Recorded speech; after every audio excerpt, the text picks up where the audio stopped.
airstrikes from the East China Sea, destroyer-fired cruise missiles from the Taiwan Straits, high-altitude stealth bombing missions flown from Guam, 1,000-mile land missiles fired from Japan, and perhaps most of all, a massive multi-domain amphibious assault supported by stealthy fifth-generation aircraft would all likely be called upon in the event of a major military confrontation between the United States and China.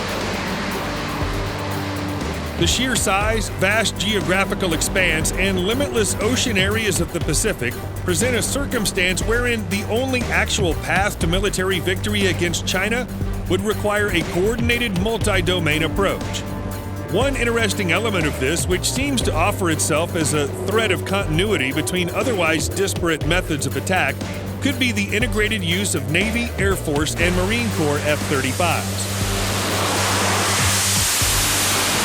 Should fast-maneuvering, carrier-launched stealth F-35s be able to find and destroy Chinese road-mobile missile launchers, and working in tandem with high-altitude stealth bombers and long-range precision weapons such as submarine-fired cruise missiles destroy Chinese air defenses, the most advantageous method of attack might be envisioned as a massive amphibious assault supported by Marine Corps F-35B variant.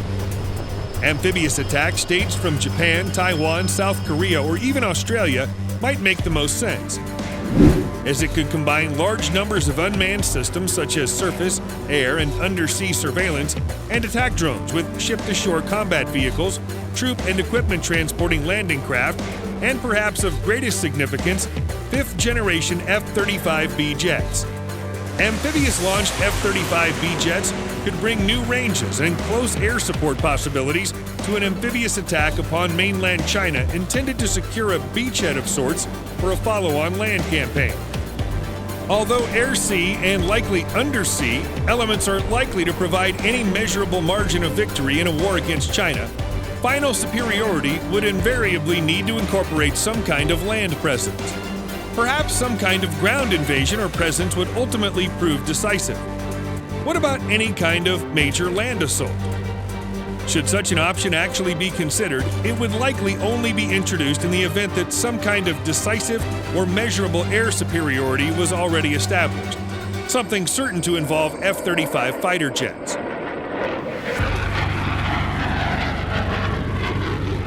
Essentially, it would seem that any kind of decisive U.S. military ground presence in China, while likely dismissed as simply not possible by some, would only come to fruition in the event that Chinese road-mobile HQ-9 air defenses were destroyed. Its growing fleet of J-20 and J-31 fifth-generation aircraft were somehow neutralized, and its ballistic missile launchers were hit or rendered largely inoperable. All of these missions, which could even be thought of as kind of a prerequisite for any kind of land invasion, could be fully performed if not greatly assisted through the use of F-35 jets.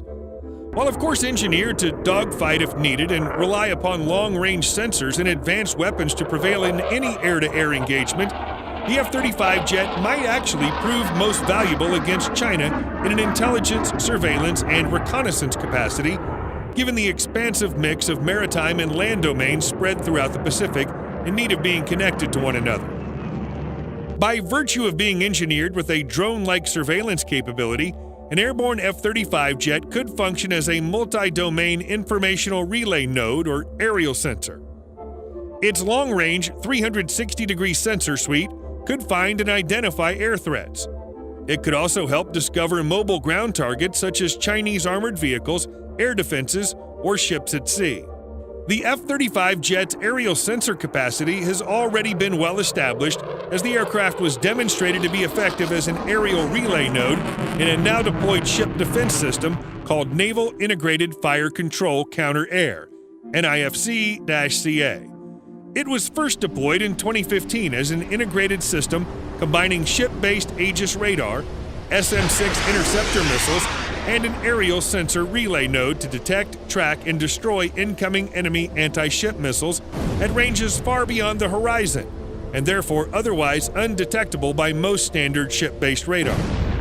An F-35 jet can function as a multi-domain sensor, connecting not only to other F-35 jets, but also to surface ships, land-based weapons, and other vital air assets such as the F-22 jet.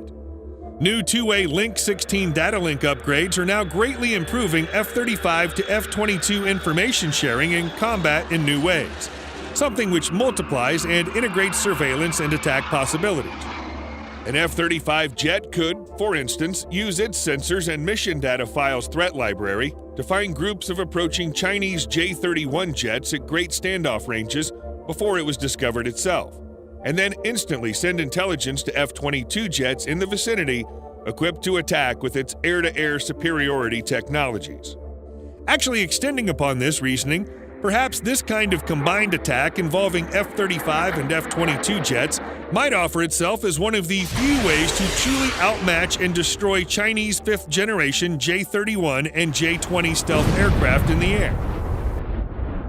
Also, pre-deployment staging and preparation for a large mechanized armored force would be necessary for any kind of major land incursion, a scenario for which there may be limited options.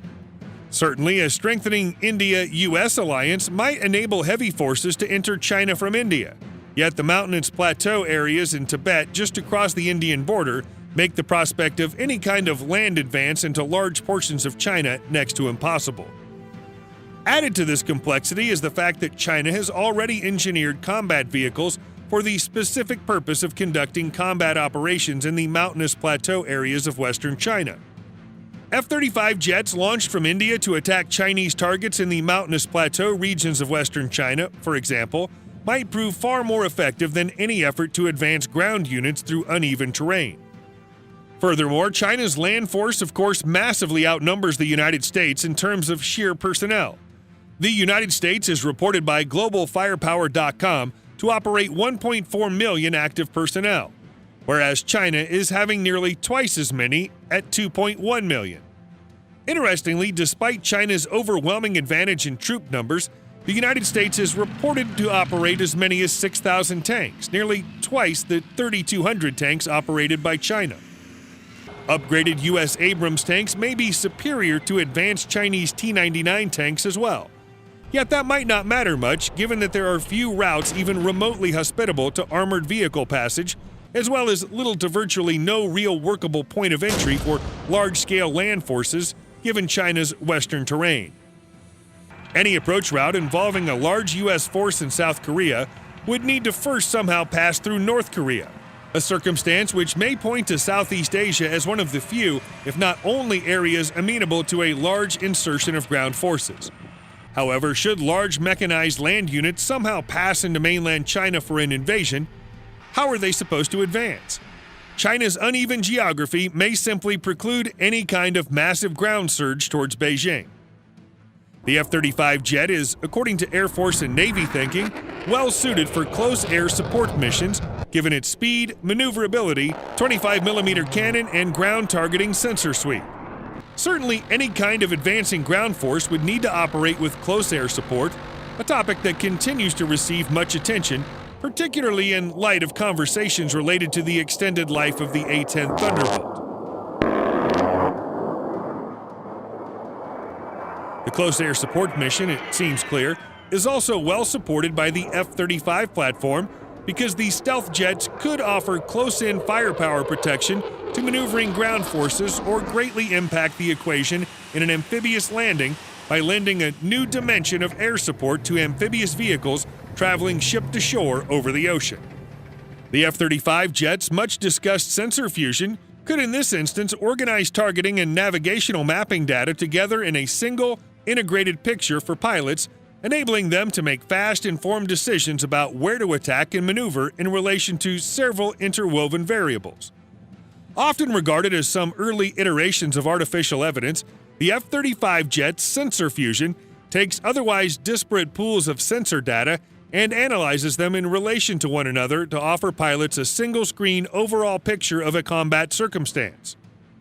F-35 jets like to refer to the platform as a flying computer for this reason, as it's intended to operate as an information aggregator, analyzer, and transmitter as much as anything else.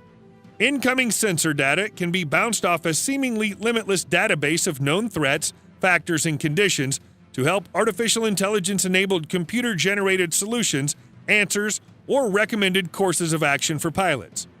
All of these factors point to the seemingly somewhat self-evident reality that any kind of military victory over China would rely largely on a mix of air power, naval attack, and perhaps most of all, a massive air-surface undersea coordinated amphibious assault.